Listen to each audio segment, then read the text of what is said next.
What's going on, everybody? Welcome to another episode of Hugo Smokes. I'm your host, Hugo, and today I'm going to be smoking and reviewing the Plasencia Year of the Snake in a 6x40 Lancero format. This one here in particular is the actual culebra that comes in a nice wooden coffin. If you open it up, it's got some nice velvet material inside. And this pair of culebra is the 9th and 10th cigars of the 10 count box that the Zodiac comes in. But we're only going to smoke one today. So let me go ahead and check the humidity on this cigar because... And by the way, this is going to be the first ever culebra I smoke on the channel. So pretty good there. It's you can see that it's about 50... high 50s at the cap. I'm sorry, at the foot.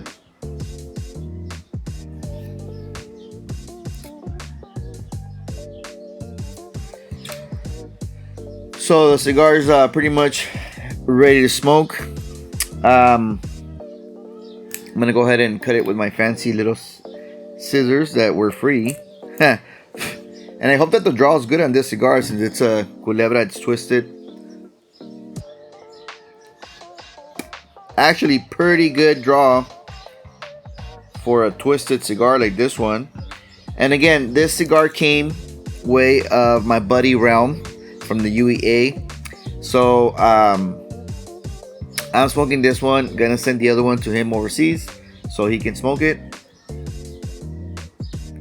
and we can compare experiences. I'm not sure if I mentioned this before, but it is a Nicaraguan puro, so everything is Nicaraguan in here.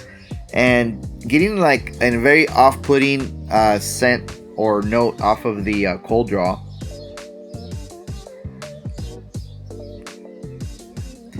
Like a nasty earth note, but again, not necessarily means it's going to translate into the smoke profile. So let me go ahead and light it up and I'll be back with my first impressions.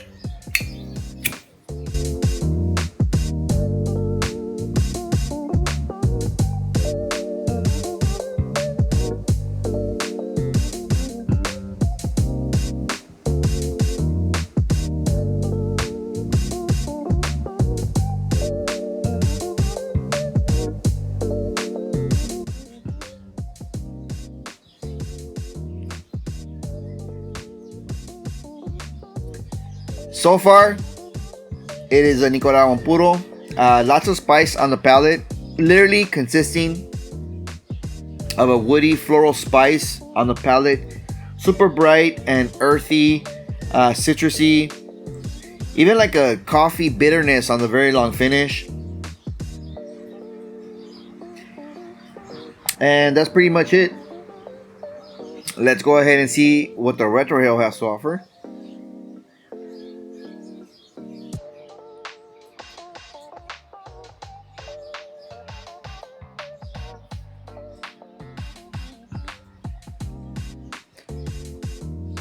A nice mix of creamy and floral notes on the retrohale.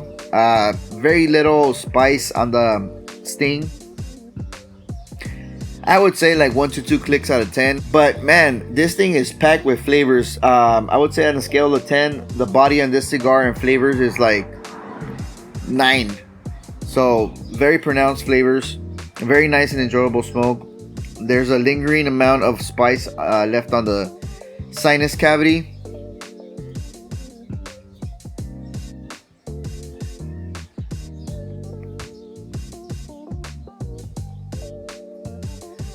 Yeah, right off the bat, the first note into the sinus cavity is that floralness. So let me go ahead and keep smoking the culebra down past the first third, before the first bend, I guess.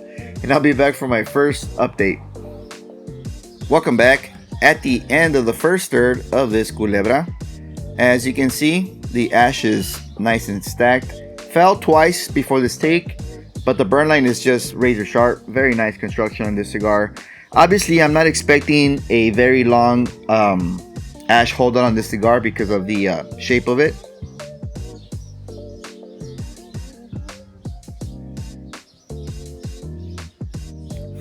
But I'm more concentrated on just getting a draw on this cigar, and the draw is just perfect. No complaints there. Again, first Culebra on the channel. Very excited about that. And really, I was worried about the draw. So it's been pretty much immaculate. Perfect draw. The flavors have developed nicely from light up. Now the woody spiciness has really developed into a smoky oak spice that's semi-floral on the palate. More buildup on the pepper encountered in the first third, which was like just like a white spice, and then like a lingering amount of like a cumin behind that. Some like coffee boldness, and that's pretty much it on the palate. So for me, this is definitely a Nicaraguan puro. Perfect example of it. Although the retrohale is not that aggressive, which I appreciate. You know, typically I find the Nicaraguan puros to be very bold, like on a 7 to 8 scale out of 10, right?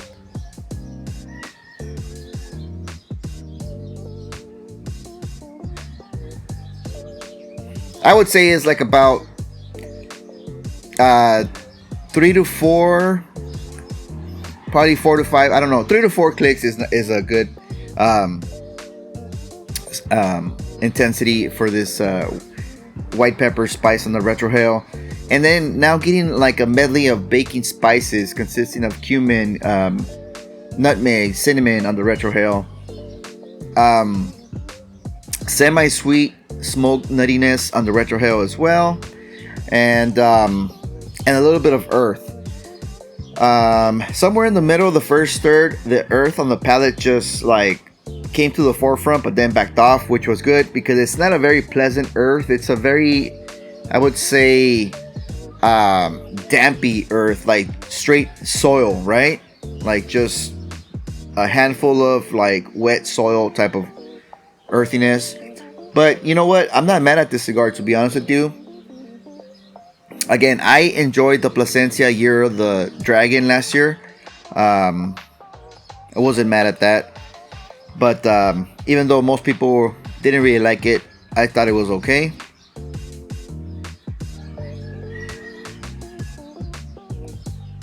But yeah, let me keep smoking the cigar down. Pass the second third into this next curvature here, and I'll be back for my next update. Welcome back. At the end of the second third of this Culebra, and the burn line is super straight. Ash keeps falling off, but again, that's okay. It's a Culebra, it's twisted. Not expecting the leaves to hold out that much, right?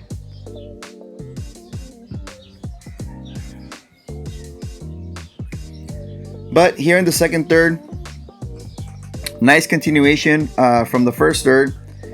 Predominantly getting a cumin spice note on the palate, mixed in with the floral smoked oaky note that's pretty nice and enjoyable. Some coffee bitterness coming in and out. Now a very pronounced citrus zestiness that's kind of attributed to like a lemon lime zest. Super bright and bitter on the palate.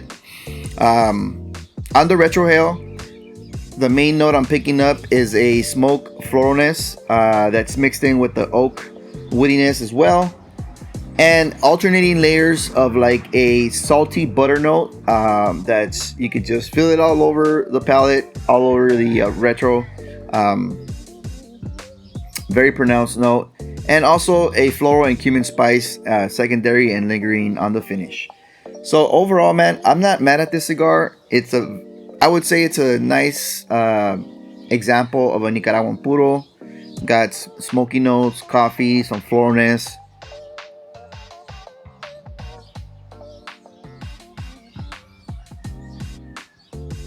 And always gotta appreciate that buttery note, right? So let me keep smoking the cigar down as far as I can, and I'll be back for my final update and closing thoughts on this Plasencia Year of the Snake. Welcome back. At the end of this Culebra, as you can see, nubbed it.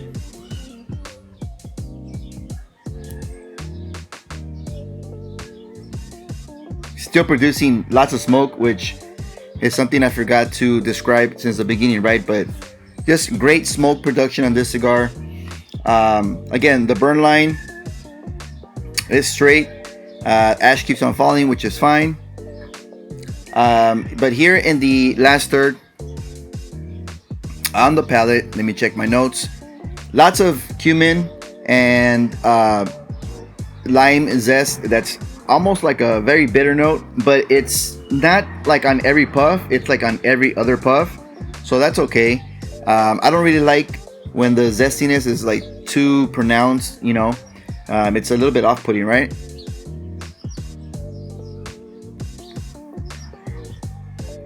A nice floral note underneath that, and a buttery, creamy note throughout the last third, which is pretty nice in my book.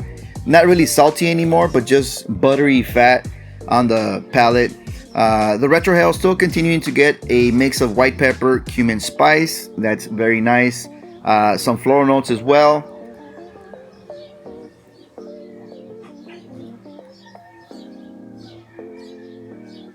And definitely still creamy and buttery throughout the last third here.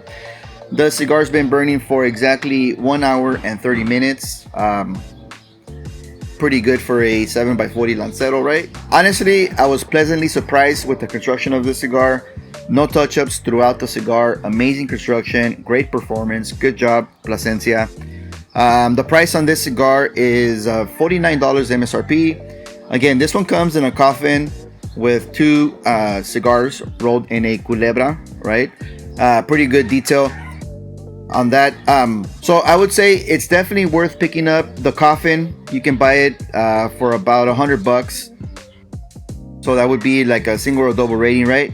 Which I guess is also a box worthy rating. I don't know. I just think it's a cigar that that it's worth trying, to be honest with you. For a Nicaragua puro, you know, the spice never got more than 4 clicks out of 10 on the retrohale sting. So yeah, so that's pretty much all I have on this Plasencia Year of the Snake. Thank you, Realm, for sending this cigar over. I'm gonna be shipping the other culebra to him. Hopefully he enjoys it as well. And that's all I got. Don't forget to comment, like, and subscribe. Check out the Patreon page for Hugo Smokes. If you can, join it, even the free one. Just want to get the algorithm going on that. And I'll catch you guys on the next one.